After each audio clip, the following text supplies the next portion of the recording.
I'd like to take this chance to apologize to absolutely nobody.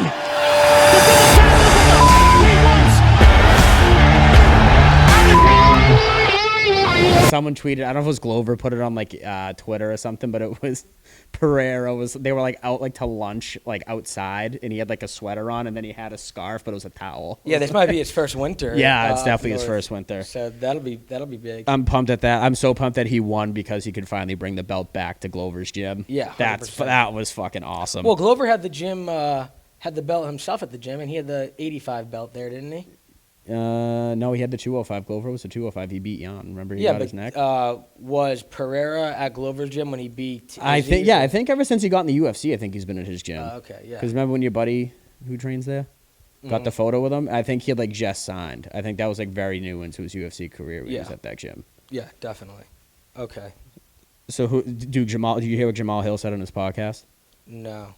He's like, I'm not going to take him down. I'm going to strike, then I'm going to knock him out. I'm just like, I don't know about that one, dude. I don't know about that one. Is he even like that great of a wrestler? Like, could he take him down, do you think? I think Pereira's takedown defense is not terrible. I think he's a pretty well-rounded fighter. But, I mean, I don't know, dude. Pereira's just another animal. Like, he's so fucking strong, dude. And just being at 205 makes him he had like 100 kickboxing fights, too. When you have that much experience, it's got, like, you're kind of just, like, natural in there, you know? Like, you're not, he doesn't, I feel like he doesn't get, like, too much adrenaline or adrenaline dumps anymore. He's like used to that shit.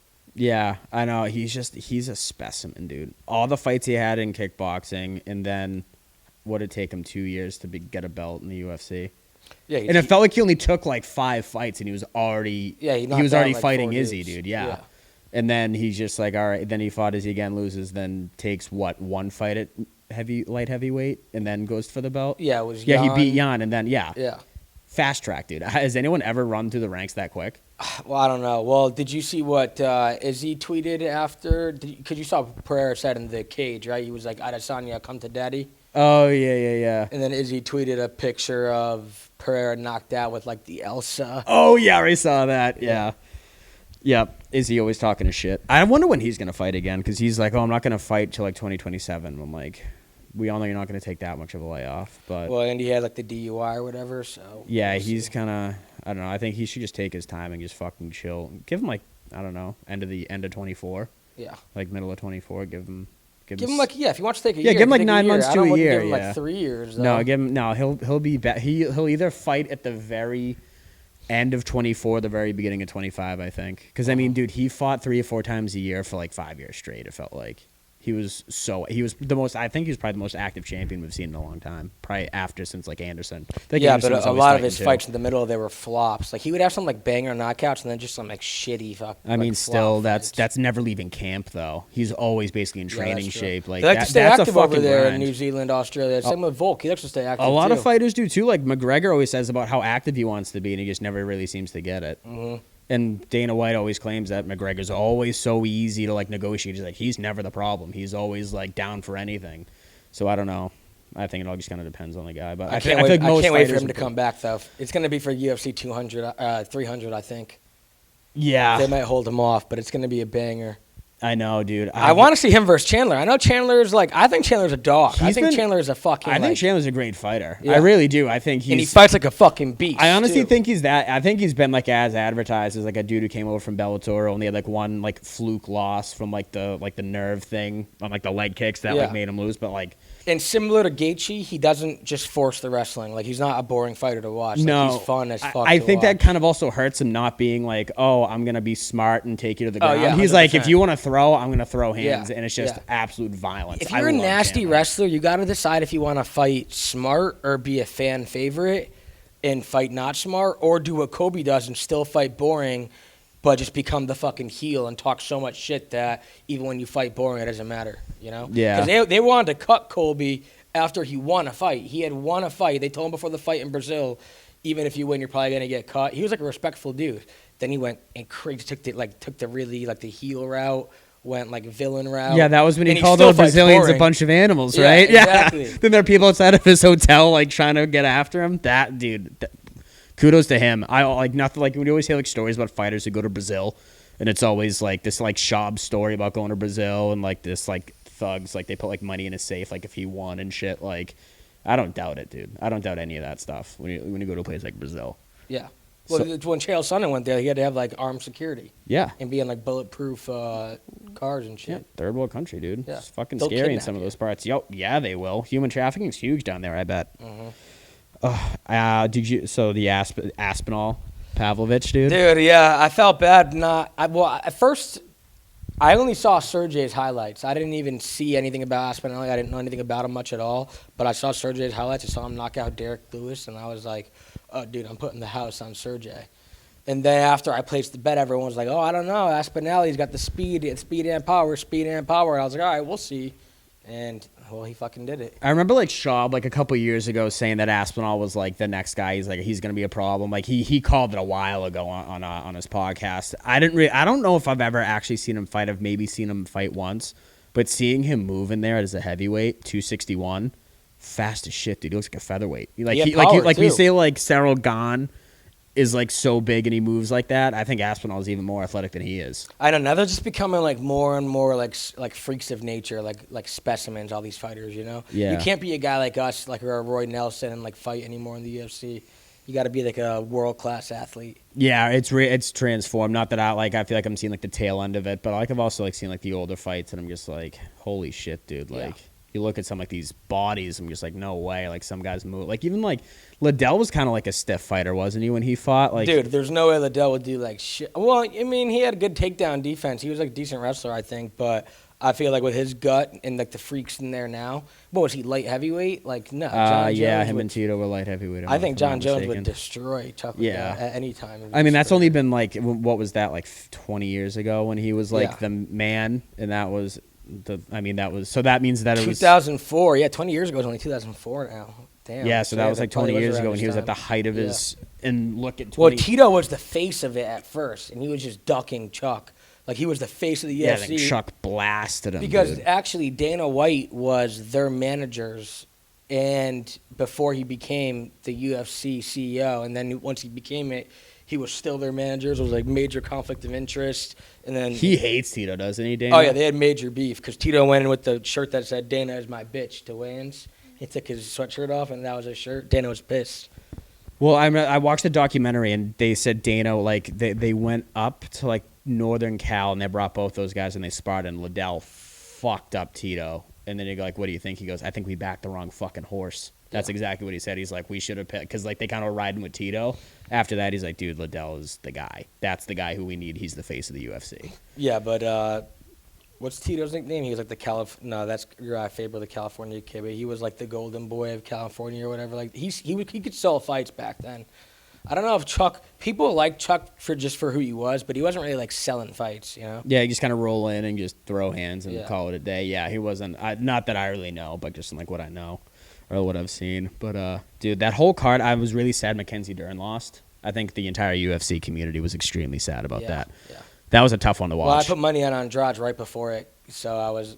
She's a monster, dude. She's a problem. Dude. And I wanted Dern to win, like you said, but I thought she was the underdog. I was like, dude, everyone who I always want to win loses, so I'm going to put it on who I want to lose, and she won. I mean, the commentators called it, like Rogan and DC. They're like, dude, Dern's like her leaving her chin up. It's not looking good. She got blasted like 5 separate times. She should have gotten knocked out so many times. Yeah, she got a chin on her, doesn't she? Yeah, but dude, Andrade hits like a fucking truck. Yeah.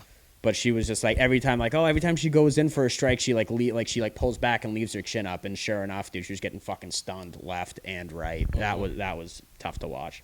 Andrade is a monster. Dude, the Benoit Saint Denis fight when he head kicked Frivola. Oh, yeah. Dude, that guy, the Special Forces French guy, what a fucking savage that guy is. Yeah. Holy shit. Well, I can't wait to watch him French fight again. Too, right? Who? Aspinall. Yeah. Aspinall, he's English. Oh, okay, English. Yeah, so he was the second Brit to ever have a belt since Bisping. And Bisping was there for that fight, which was sick. Yeah. I forgot Bisping won the belt. That was great. So what do you think happens at heavyweight? Because Aspinall says he doesn't want to wait for Jones. I don't blame him. I don't blame him for wanting to wait. He shouldn't have to wait for Stipe either. I don't know what the fuck's going on. Like, how long is Jones going to be out for? They said 8-9 months, right? He's probably not. He's not fighting for probably maybe the middle of the summer, I would guess. Because when did he? He tore the muscle off his pec. And this was 2 weeks ago, and that happened like a week before the fight. So this happened like middle of October. So November, December, January, February, March, April, May, June, July is 9 months. He's probably not fighting until middle to the end of the summer at the earliest, probably, if they said it's going to be like 8 months or so. And what are they doing for the interim title fight? That was the interim title fight, but Aspinall wants to fight. I think he wants to fight Stipe. He should. So, yeah, that's what I'm saying. I think they should. They should give it to Stipe. I think he wants to fight relatively soon too. Yeah, or at least fight one more time before Jones. So maybe he waits until like early spring. And that should be for the official belt, and then John can fight for it right when he comes back. Yeah, he did. He had it vacated. I mean, I don't know what else you want to do. Like, you can't make him wait around. You don't want to waste his prime. Yeah, you know what I mean. And Jones is already kind of on the way out, anyways. But I know. Well, imagine if he fights Stipe and then fights Jones, and both of those guys retire. Because people were saying that there could have been a double retirement if they fought each other, Stipe and Jones. Yeah. Imagine he retires to like the greats in the same year. That would be fucking incredible. Yeah, he'd be like the dude that's putting everyone down, like forcing them into retirement. Like Kelvin Gastelum was doing that for a while. He was knocking everyone out, and then they would retire right after. Dude, I haven't seen him fight in a long time. I don't know if I've actually ever seen him fight, because I feel like there's always like been something. I think I got into it right after like Izzy beat him. Yeah, that was a great fight, though. Yeah, the Izzy fight was a good one. Yeah, I've seen. Yeah, I watched that. He always has good fights too, like fun fights. Kelvin, he's a good boxer. Yeah, then he remember what was it? He had a lot of weight problems. And then he had like the staph on his face, and like he broke his tooth on like the last card he was supposed to be on. And McGregor's like, "That's fucking disgusting." It was like a hole in his face, dude. It was gross. Yeah, he's like, "What the fuck is that on your face?" Yeah, but that is disgusting. Yeah, I mean, it was bad. He's like, "Oh, look at my tooth," and he like was missing like 3 teeth. And then he just had this huge fucking blob on his cheek. I was like, "Dude, that's not good. You probably shouldn't be doing that." But yeah, that whole fucking card was sick from start to finish, top to bottom. That might be one of the best cards of the year, I think, as far as outcomes and like the star power. Yeah, for like especially as far as results too, just a bunch of fucking knockouts. Dude, the whole main event was knockouts. The whole thing, it was fucking sick. Lopes had it, Andrade, Aspinall, everybody. Pereira was a round 2 knockout? Huh? Pereira and Jiri, was that round 2? I believe so, yeah. Okay. Dude, I said it as soon as like right before the commentators brought it up. I was like, Goddard called that way too fucking quick. Granted, it wasn't heading in the right direction for Jiri anyways. They called that way too quick. Yeah, well, everyone I was with thought the same exact thing as you, but then you hear what Jiri said. Yeah, he's like, oh, like, he was right. Maybe if I did get a few extra seconds, that might have gone the other way. But I'm like, dude, you didn't have a front leg. Yeah. You were already going down. Like, I agree that, like, it probably was the right call if we could see the next 10 seconds. But, I mean, just knowing how Pereira works, dude, that thing wasn't going to go too well for him. Yeah, he was just going to end up getting hurt. But the question is, like, I mean, just because it's going that way doesn't mean the ref should be able to stop it, you know? Yeah, right. I thought that was way too early. I still can't believe how early that was. He, like, barely hit the ground. Well, he, like, rolled up after, so we were all thinking, like, early stoppage. Then they showed the replay, though, and it kind of looked like when he got back up, he thought the fight was still going on. And I was like, maybe he was out. And then he said he was out. But he shouldn't have said that, I feel like, no matter what. Be like, you know, I don't know. Yeah. I mean, I didn't see the replay. I just saw it like in real time. I was like, Jesus, dude. I didn't think he was out. It looked like he was kind of out in the replay. I feel like you. No, I mean, he just like got up. He got up, reaction. And it looked like he thought the fight was like still going on. Like he thought like he was still like in the fight, but like the ref was like in his face for like just a quick second. But that was just me watching it. That was just a tough one. Everybody wants Yuri to win. Like, I love Pereira. Like, I love watching his fights. But, like, Yuri's such a fan favorite after that spinning elbow he had a couple years ago and then wins the belt. Yep. And then has that terrible shoulder injury that his own team did to him. He's like an intense guy, too. He lives the life of a samurai, dude. It's fucking wild. Yeah. It's absolutely insane. I saw, like, a picture on Twitter, and it was him, like, in high school. And then him, and he was doing like the same pose. And I was like, this guy really does look like a samurai, dude. It's been like that his whole life. He was like that weird karate kid in high school, but he was actually like fucking nasty. Yeah, he could actually murder everybody in front of him, dude. Yeah. Did you watch the fights this weekend? No. You didn't watch? Oh, you missed a couple good ones, dude. I was really fucking sad about Paul Craig. I'm a huge Paul Craig guy. I think I've only seen him win like twice. I think I've seen him win once. I saw him beat Jamal Hill way before he won the belt. Why are you a big Paul Craig guy? He's Scottish, one. Love the Scots. I love he shows up with the blue face paint. Brings me back to Braveheart. Gets me ramped up. He's also like, he's a he's unbelievable jiu-jitsu. So I just love why even like Rogan says it. He's like, dude, he's probably one of the best like grappler jiu-jitsu guys. You appreciate good jiu-jitsu? Yes, I do. I'll sit there. Yes, I will. It depends. Like I think he's really entertaining to watch, but like there are like some fighters you're like, what? It's a snooze fest. You're like, Jesus fucking Christ. Yeah. You like do something about it. But I like Paul Craig, and he dropped down from light heavyweight to middleweight, which I think would theoretically helped him. Brendan Allen just manhandled him. Yeah, maybe that wasn't a good weight cut for him. I don't know, dude. Like Brendan Allen is, I think, put everybody on notice because I mean, Craig was ranked 13, Allen was ranked 10.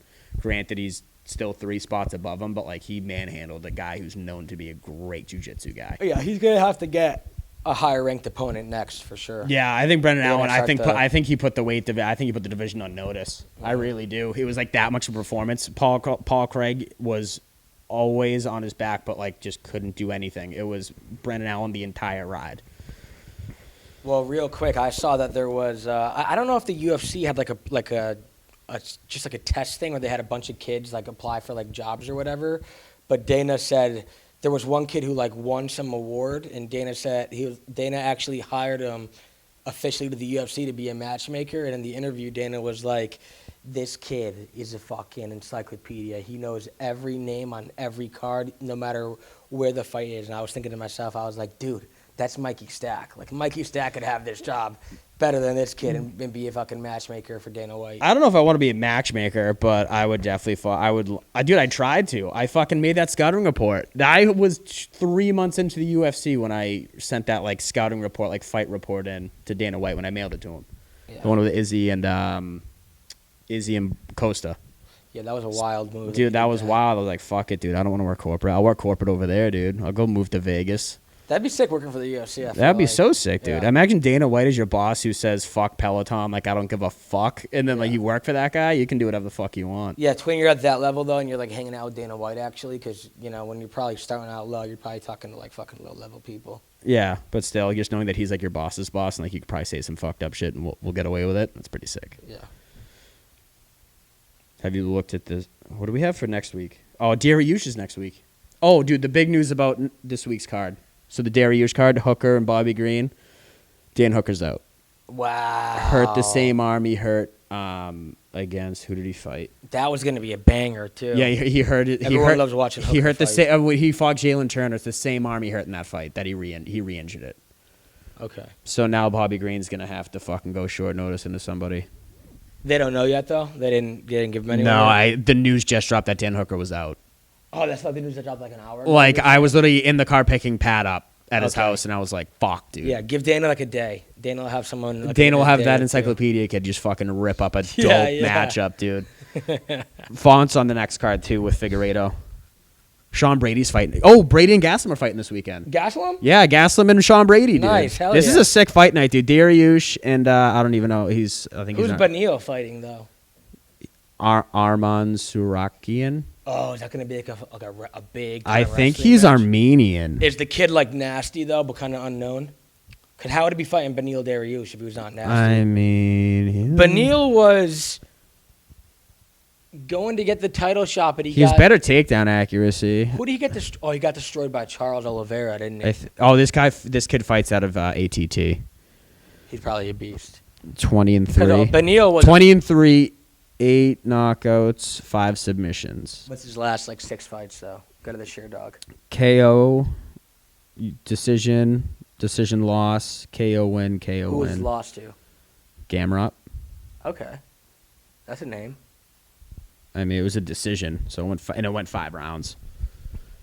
So, I don't know. This kid's that was on the.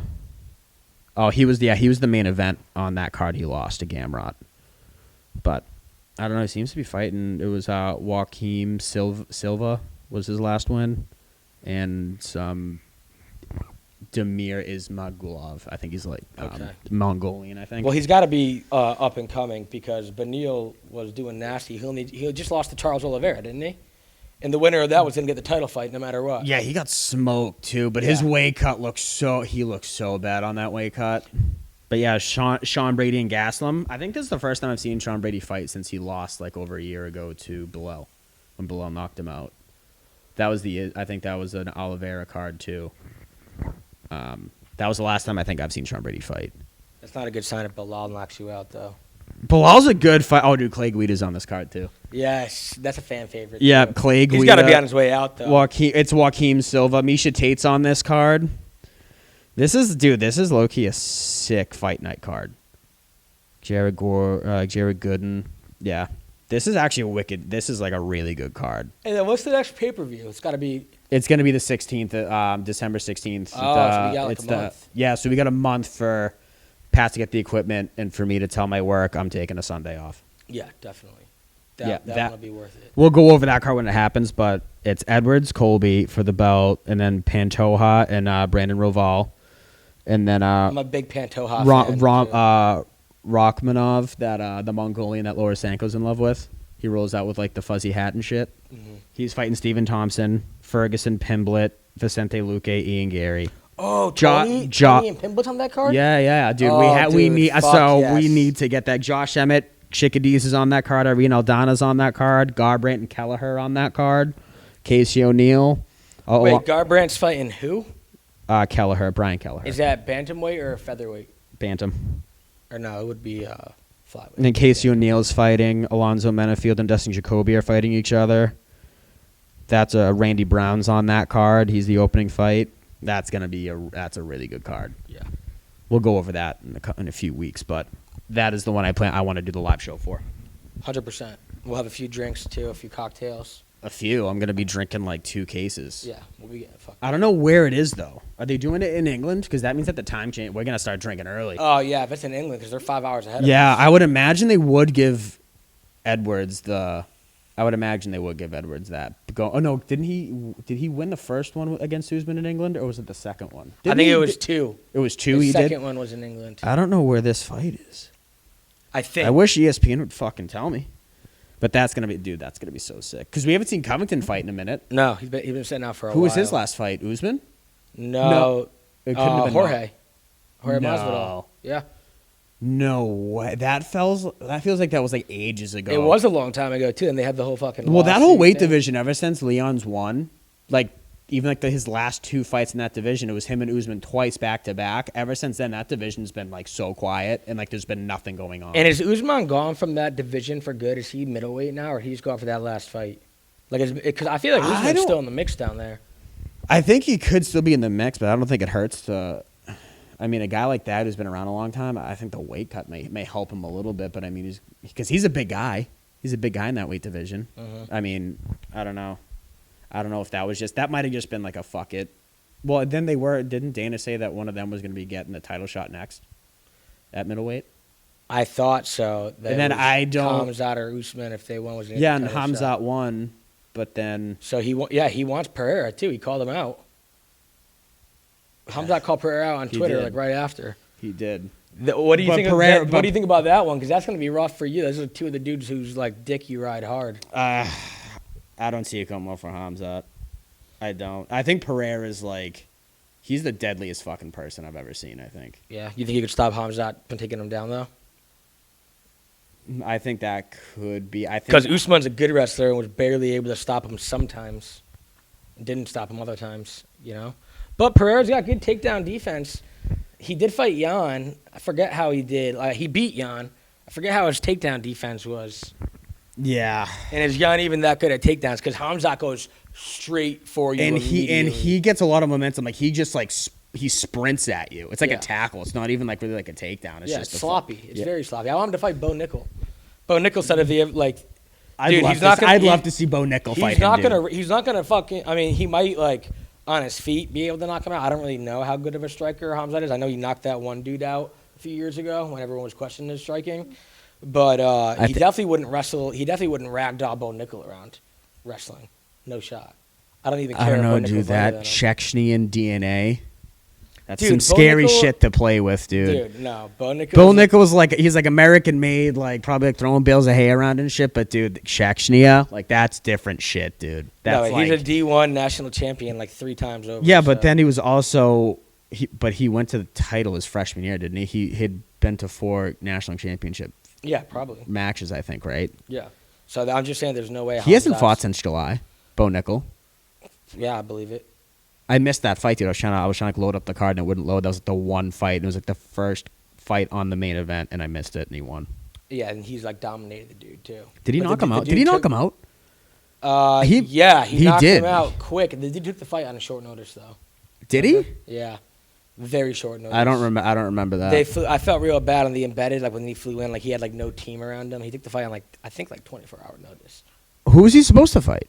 I forget who was supposed to fight, but it was a big one, and then they just signed. I think this dude wasn't even in the UFC when they took the Bo Nickal fight. I think they signed him just for the Bo Nickal fight. Oh shit! But I was like pumped for him. What a tough fucking. He was like a plus like 800. I threw $5 on him. I was like, maybe he'll knock him out, but he got fucking. His only shot was to knock Bo out, but he got knocked out. Bo didn't even have to use his wrestling. What a tough matchup for, say, maybe a week's notice, and you're going against Bo Nickal. Yeah, and that's it definitely insane, was not a week. dude. It was like, if anything, 2 days. I want to say. Fuck that, dude. I would be so petrified. I would be petrified to go in there against any of these guys. Especially, like, it's crazy how Bo's knocking people out on their feet now. You know what I mean? Well, that was his big thing because he was on the contender series, and he won. And they go, "Oh no, like you're striking." And then I think the second time he like knocked the dude out, and then they finally gave him the contract, and then he knocked first guy and he knocks out. So if he can develop that timing and the distance control, striking, I think he's going to be a real problem. Give him Hamzat though, dude.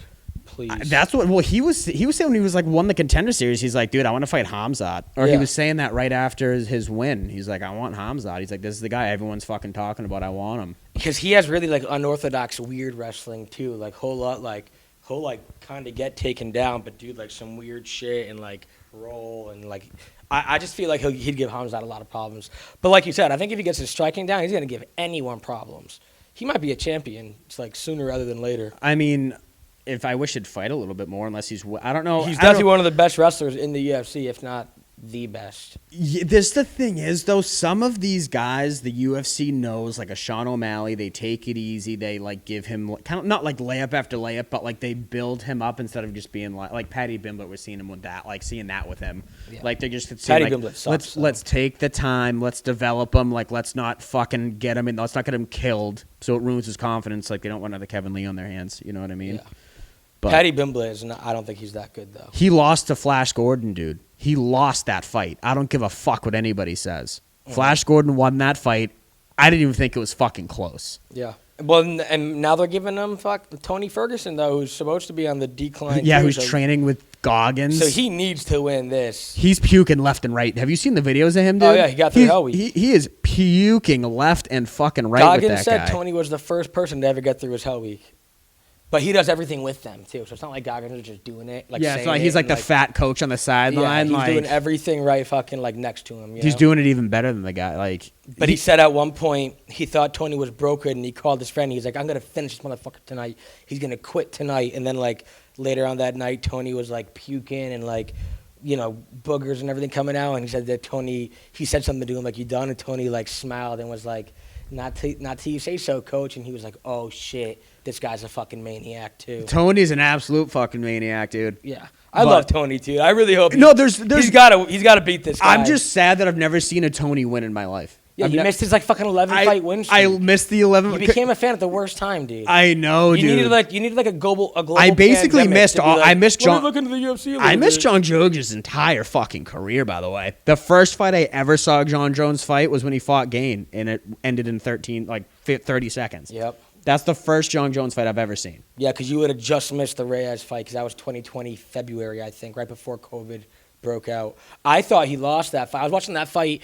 I went skiing with Molly. We were in a hotel room, and we were watching a movie, and then that fight came on. I was like, all right, I got to watch this. And so I went to the bathroom. I was in the bathroom of the hotel fucking alone watching it on my phone. And I thought John Jones got beat, but they gave him the decision, luckily. And I thought Reyes was the next big thing. Then he got fucked up by who fucked him up? Somebody fucked Reyes up too. Was it Jan? Then someone knocked him out. That was before my time, brother. Yeah, that's true. That was before my time. Yeah, but I thought John Jones lost that. Luckily, they gave him the decision, and then he came back and versed Gon and destroyed him. I think when I got into the UFC, I think the biggest fighter on the planet at the time was Izzy. I think Izzy was the guy because Anderson was already gone. at that point. Well, Jones, it was 2020, so it would have been like the summer of 2020. In March 2020, he fought Romero, though, and that was a terrible, boring fight. So it would have been a weird time for him to be like the superstar. The first fight I ever saw Izzy fight was Costa, because the first card I watched was the Nunes-Alicia Spencer fight. O'Malley was on that card. Garbrandt. That was a stat card. That was the first one I watched. That was in like June or July. And then I watched the DC Stipe 3 in August, and then October was Izzy Costa. So I had just missed Izzy's last fight, which is probably the Romero fight. Yeah, and that was a boring fight, too. So that's a weird time. But, I mean, he was like a superstar. He was, like as I'm saying, back at that time, I think he was by far the biggest star in the UFC, because Volk hadn't popped off yet. But everyone still loved Holloway, too. People loved Holloway so much that even though Volk was a great guy, like, I didn't like Volk because I was like, fuck this guy. Like, I love Max Holloway. I love the Australians. But then after and, like, a little while, after like getting to know him, I'm like, dude, I love them both. It's crazy how two of my favorite fighters in the UFC right now, two of my top 5 favorite, are like in the same division, like kind of rivals, you know? And I think Max Holloway is a G trying to fight everyone. He's trying to fight Gaethje. Yeah, Gaethje's a bitch, for sure. He said he wanted to fight somebody else too. Oh, I think he said he wanted to fight McGregor the other day. McGregor was like, "Oh yeah, I would." Ori said he wants like to get the belt, but like I saw a tweet and it was statistically, I think he just turned 35. They said statistically he'll never win a belt because no one's ever won their first belt. Or I don't think anyone's won their first belt at 35, or like except Glover. But that wasn't his first belt. That was what it said. Was that Glover get 2 belts? Well, Glover did get a belt real late, like a couple years ago. But I saw that stat too. But I didn't think that was about Holloway. No, it was about Gaethje. Oh yeah, it was Gaethje. Yes. That's Yes. Yeah, statistically, once you turn 35, like you're basically like statistically like we'll never win a belt. It doesn't. I don't think Gaethje would ever. He's like kind of like how you would say like Poirier is. I feel like he could like knock everyone out in like the big fights, and then when he gets to the big fight, he just chokes or gets fucked up. I mean, dude, he did go against Habib. Like that was the last time he fought for the belt. And he had the interim belt. Was when he fought Habib in Fight Island, and Habib fucking choked him out. Yeah, I guess was that his last big fight. That was his last. His last belt, his last title shot, I think, wasn't it? Yeah. Well, I mean, he lost to Alvarez. He lost to Poirier. Let me see if I can. They should do him and Poirier again. No, I don't want to see that shit. That was a great fight. It was a great fight, but like I don't really want to see that again. Yeah. I think if I was Dustin, I would just. He's kind of found like a pocket of like big fights. He's fought Conor twice in the last couple of years. He had that fight with Gaethje, and he lost the belt like in the mix with all that. He's kind of like a prize fighter. I kind of feel like he can pick his spots, fight twice a year, and just have huge pay-per-view buys. Everybody loves him. Yep. He should just be. If I was him, I just kind of realize, all right, probably not going to win a belt. May not ever get a shot anymore. He still wants it, though. I know he still wants it, but I mean, you have to be kind of realistic about the rest of the division, and just like where he is in his career. He's been around a long fucking time. He's gotten he is a diamond. He's gotten stronger and better as he's gotten older. But I mean, dude, how long he's been fighting for a long fucking time. Yeah. Well, you know what I'm pumped for is the bare knuckle Mike Perry versus Eddie Alvarez, bare knuckle FC. Did that happen yet? No, it's happened in December 2nd, I think. Didn't we see them face off and like they're like punching each other? Yeah, they're fucking around, dude. I'm pumped for that fight. Like I think bare knuckle's pretty cool what they got going on over there. Mike Perry's nasty at bare knuckle. He's like made for that. Yeah, he was designed for. He's got like big ass fucking hands. Like, all they do is wrap your wrist, dude. You're just gonna break every fucking bone in your hand and your wrist, dude. And there's no wrestling or anything either. You're just fucking slugging it out, you know. Yeah, dude. Did you watch the Fury and Ngannou fight? Did you watch that? Yes, I did. Let's hear it. I thought I had money on Fury too, so I was very nervous. I thought Ngannou won when it ended, but you know, it's like the judge. I knew it too. The judges are so bad. Like lately, like even when I think the fighters I bet on lost, if it goes to decision, I'm like, there's always a chance. There's always a chance. And then like, all you need is one terrible judge decision. And you're like, oh, thank God, you know. I mean, how? But he put. I mean, he did the UFC Tyson proud. Didn't train a lot for that fight. So I think he thought it was gonna be a cakewalk. Yeah. So if he didn't train a lot, that's one thing. But he's the underdog for the Usyk fight right now, Tyson Fury. I mean, probably just because of that fucking fight with Ngannou. But Ngannou's got power. Ngannou's now he's ranked a top 10 fighter. Yeah. Top 10 boxer. Dude, if I was him, fuck like MMA. Just stick to boxing, yeah, dude. Get paid so much more money too. I don't really think I mean if he wants to, if he enjoys that, like go ahead, but like I think he's wasting his time. If he fights Wilder in PFL, that would be fucking sick. I'd love to see those two go at it. But dude, when I watched that whole fight, he gave Tyson Fury his 7th knockdown of his career. I know, it was crazy. I was like, what the fuck is going on right now? That was insane that he was talking shit to him and dancing in front of him. I was like, oh my God, he's fucking feeling it, dude. Did you think he won too? I thought he won. So the way I see it is, if you wanted to give, like, Fury did throw more and land more, so like there was like a little edge as far as like the striking and the output. But I don't think it should have been that. Like, Fury won by what, 1 point via split decision? Because it was 95-94 Ngannou, 95-94 Fury, and then 96-93. It was like 96-93. That's a ridiculous score. So if you're, I don't even know how boxing scoring really works. That was an atrocious score. Like, that 3 point should not have been. It should have been like 1 point difference. Yeah, but if you're like a boxing purist, you're probably like, oh, you're seeing, Tyson hit his jabs and everything. You like love that. But if you're like, a lot of people I feel like bought that fight because they want to see two heavyweights slug it out, like the MMA guy coming in, and I think it was they the wanted MMA to see like damage and knockdowns and shit. And Francis was doing that; he was swinging. A lot of those views were really big boxing fans, and then obviously it brought in the whole MMA community, which made it such a mega fight because it's literally like the world's greatest, like one of the biggest, the baddest man on the planet is Francis Ngannou. The baddest. He's badder than Tyson Fury. I don't know if he's better than John Jones though. We'll see. It's up for debate. Yeah, that is up for debate. And they're probably never going to fight, so we'll probably never know. But no, but I thought just like the scoring and like Usyk was there, like the guy who's next in line to fight Fury, and he was like, what the fuck? Dude, he's the favorite right now. Yeah. I don't know, dude. I think that score, like seeing like how like the score was so close, and like that last score was like I didn't think close at all, like reasonable. I was like, dude, this is why like boxing I think is like dying out. I like everybody knows that all the judges are fucking ball. There's been stories and theories about that for a long time, and I'm just like, this is the fucking reason why. Like that's stupid. That's ridiculous. And I hate that they just give everyone like everyone's a tomato can, and like 5 people like work their way through and are 30-0, and then like that. And then that fight is like hyped up for so long, and ends up being like a snooze fest. Yeah, 12-round point fest. Yeah, yeah. I think I find. Well, that's why I usually like watching about Tyson Fury. He's usually fun to watch. Yeah, I think that's like the only that's the second boxing match I've ever watched. The only 2 boxing matches I've ever watched were both had MMA guys: the Conor Floyd and Tyson and Ngannou. You watched Conor Floyd live in 2017? I did.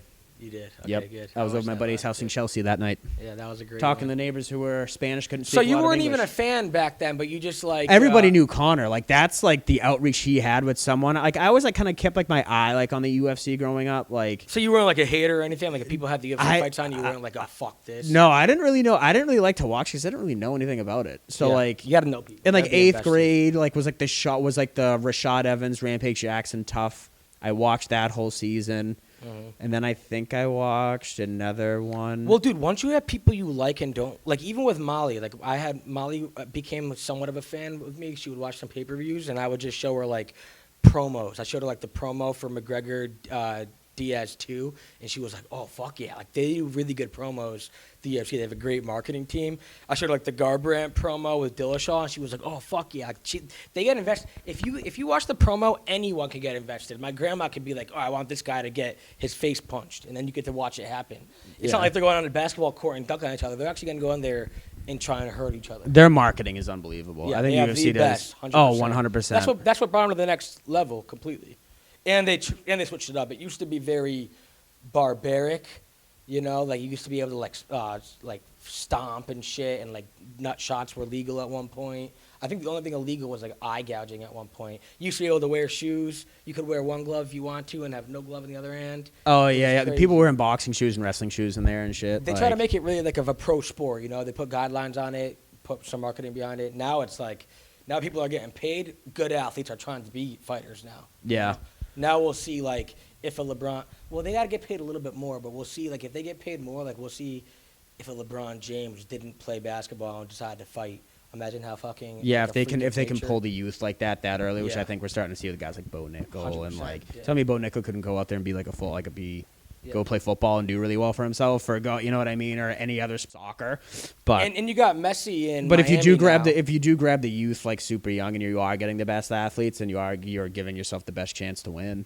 Yeah. Like, but soccer's They'll never get paid that high, though. I don't think UFC's got a chance. I don't think men's soccer's ever gonna get that big, honestly. Yeah, I mean, no, they've been never. saying soccer's getting bigger and bigger. My dad's like, dude, they were saying that shit when I was a fucking kid. It's like it's soccer's always gonna be huge across the lake, though, across the pond. Yeah, I don't know. I like my coworker is like a huge soccer guy. He was like played soccer in college and stuff. So he's like he loves soccer and does all that. But like he's like one of the few people that's like a soccer head. But like I don't really know any like giant soccer heads other than him. Yeah. All right. Fuck, marry, fight.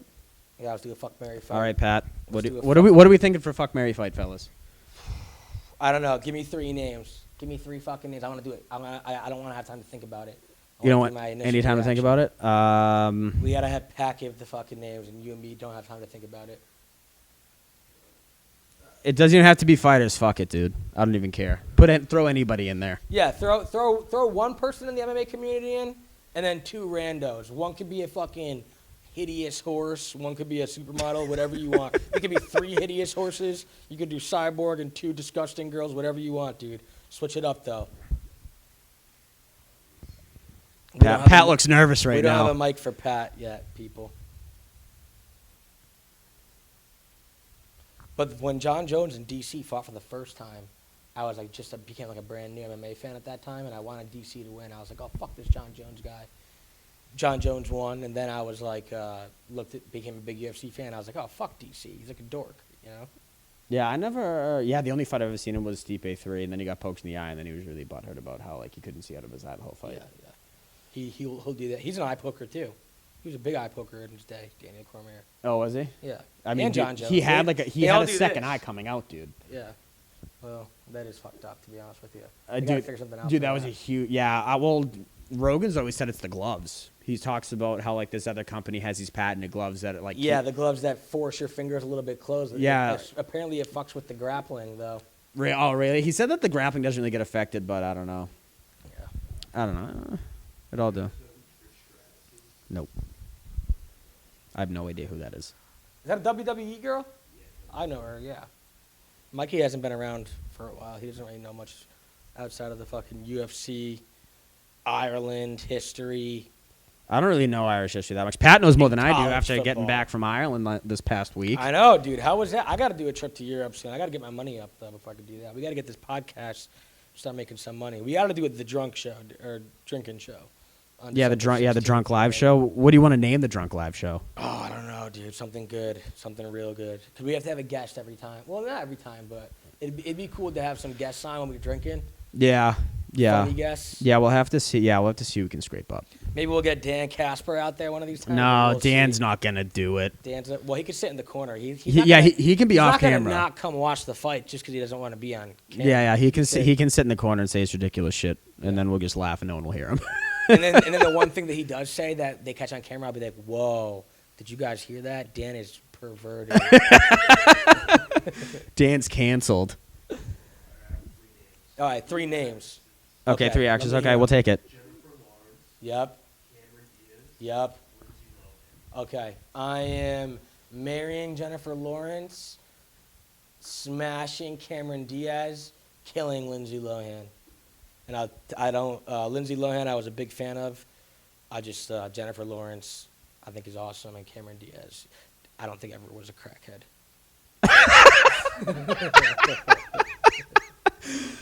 Just being honest. This is not a great FMF because that is my exact lineup. That's perfect. That's the exact lineup. Yeah, that's a good FMF. Jennifer Lawrence is a smoke. Cameron Diaz is like, how can you you can't kill her, or you can't fight her. You can't fight Cameron Diaz. Oh, yeah, No. Lindsay Lohan though, she could probably use a punch or 2 to the head. Yeah. Or she's had one too many, dude. Have you seen she was on a bender there for a few years. Oh yeah. A few years. She turned it around though. Good for her. She did. Well, then she had that reality TV show on MTV. Yeah, she did good. And then did that club close? That Grease might. Yeah, the Mykonos. I love reality TV, but I didn't watch that show. Have you been catching up with Winter House? I have. I just watched it right before I came here. Oh, is that why you were late? Okay, yeah. Good. I'm glad. You guys aren't. You're not a big fan of Corey, right? I like Corey. I like Corey. I like Kyle. I like Corey's girl Sam too. I know that in Summer House, people thought she was annoying and talked too much. I like that, dude. I like people who are fucking high energy, around me when I'm trying to drink and have a good time, you know? Literally you right now. Yeah. No, dude, dude, the kid that Danielle's smashing, he's so weird. Oh yeah, dude, he's a freak. Danielle's a weirdo. Dude, and that kid, the Indian kid, I can't remember his name. The kid one who cooked them all. Yeah. He's like the He's a weird, family. He's a good kid, dude, he has no game. Yeah. Dude, don't get me wrong. He's weird. I had no game when I was single. Still don't. Anyways, not that I need it.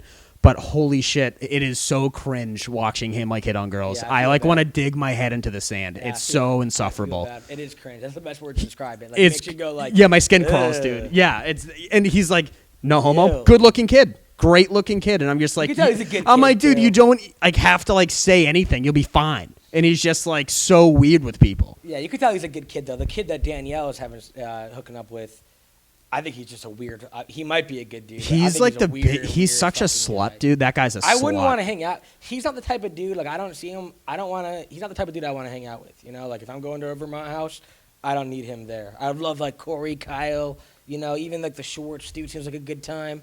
I love Schwartz, dude. I want good people around me. I don't need the dude with like mascara on his eyes, like just like talking to other girls creepily in the corner, like making everyone uncomfortable. Yeah, and he's like trying to play all of them, and Danielle. everyone sees through his bullshit. I'm just like, dude, what are you doing? Dude, if Danielle turned him down, he would have been rejected by fucking everyone. But I don't know what her. I think she's weird too. I've never been a big fan. I had never been no. The thing that annoyed me about Danielle was whenever two girls fought in the house, she would always be like, "You're both two strong women. What are you doing?" I'm like, "Shut the fuck up and pick a side and hit somebody, dude." Yeah, like, dude. Oh my god, like stop playing that. Just because they're two feminist strong women bullshit. Doesn't mean they have to agree on everything. Dude, that feminist bullshit should try to pull like you're both strong women. I'm like, shut the fuck up, Danielle. I don't want to hear it. Like, back somebody up and start screaming at somebody. I just like drove me nuts and try to play like middleman and try to like break the peace. I'm like, dude, don't break the peace. Just get in there and kill somebody. That's what I always wanted whenever like someone got into an argument. Yeah, drove me up a wall. Yeah, especially because us fans love seeing the drama on those shows. We don't need the fucking peacemaker there trying to end the drama, you know? Have you been watching Southern Charm? Do you watch Southern Charm? No, I don't watch it. My parents love Southern Charm. They You just went to Charleston, South Carolina because of Southern Charm. They went to a bunch of the bars that are on the show. You need to go watch Southern Charm. It's my new favorite show. Me and the fiance are gonna be I think we're gonna be rewatching the series. All right, well maybe I'll give it a shot. We should do then. it together, then we can talk about it. You don't watch Vanderpump Rules, do you? We actually thought about. I've never watched it, but me and the fiance have been talking about possibly watching it this season because of all the bullshit that happened. All the drama. Yeah, right? that's why. I'm like, dude, I gotta be in on. Yeah, this. and Schwartzy's in it, so he's business partners with Sandoval, Yeah. so that would be really fun to watch. 100%. I think I'm gonna get into it this year. Southern Charm, I definitely want to get into though, because it's got the dudes who also went to Summer House. Craig's dating Paige, Yeah. and then Austin was on Winter House, and I think those are the only two that have gone over. And then, like, you find out, like, who, like, Melissa is. Because, like, when Winter House in Austin was like, oh, like, she's crazy. She's saying all this shit. But, like, she's actually saying in Austin's just he's a whore. Yeah, 100%. I knew that when it was happening, too. He was being, like, really dramatic about everything Austin when that was first happening. Yeah. His ex is... Even in the room alone, like, because they had the cameras in the room, he was like, when she got the text, and it shows the text, he was like, why? Why do you say it? It's like, dude, you're fucking in the Hamptons with Sierra or whatever. He does it all to himself, too, and he, like, plays, like, the victim. And it's just like, dude, you deserved, like, getting yelled at. Like, the last couple episodes, I would try not to get into it. He, like, claims he didn't hook up with this girl who is, like, the ex-girlfriend of his buddy.